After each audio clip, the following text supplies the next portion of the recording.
Hello, flower fans! Want to know how we maximize every inch of our microflower farm to harvest gorgeous sweet peas all spring long? That heavenly scent you're imagining right now?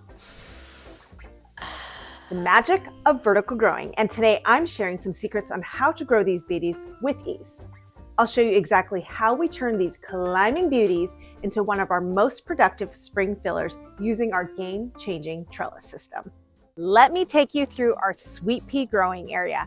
These delicate climbers are one of our top spring fillers, and there's a good reason. Their tendrils dance in the breeze and their scent is intoxicating, and they add the perfect touch to our romantic garden-inspired arrangements.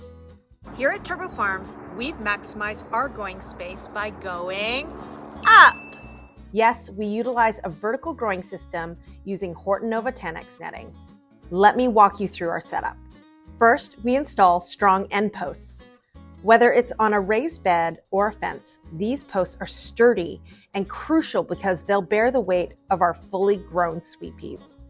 Next, we stretch our Hortonova netting between the posts, securing it with zip ties at regular intervals. You'll notice how we've integrated these sweet pea trellises throughout our garden beds, maximizing our vertical space while leaving room for other spring favorites. Yep, those are the narcissus at the foot of those sweet peas that were raging in early spring as our sweet peas were just starting to ramp up. This is exactly how we managed to grow such abundance in our microflower farm setting. Here's a Head Farmette secret for you. Here at our farm, we convert our fencing to grow our sweet peas. When tying up these beauties, we stretch our string from post to post, about 8 feet. As things get heavier, use a landscape pin mid-fence to secure your twine, either by hooking it to the fencing or try to catch the twine on the other side. Quick pause, flower fans! If you're new to our channel, drop a flower emoji in the comments below. I'd love to welcome you to our flower farming family. And if you've been here before, let me know in the comments what's your favorite spring flower to grow vertically. Is it sweet peas like these beauties or something else? I read every comment and love hearing about your garden adventures. Now let's talk about sweet pea care essentials that will set you up for success.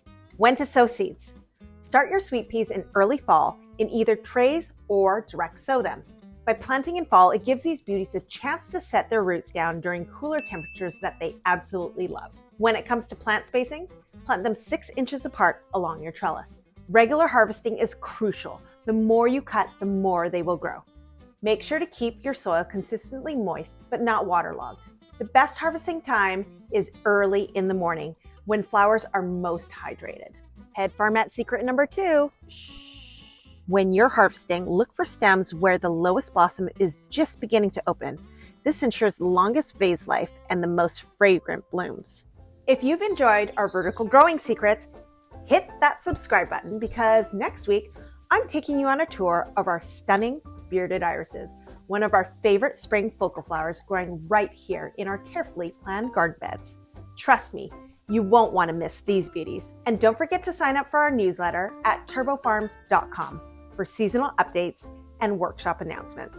I'm Charmaine, your head farmette at Turbow Farms, and remember, flowers or bust.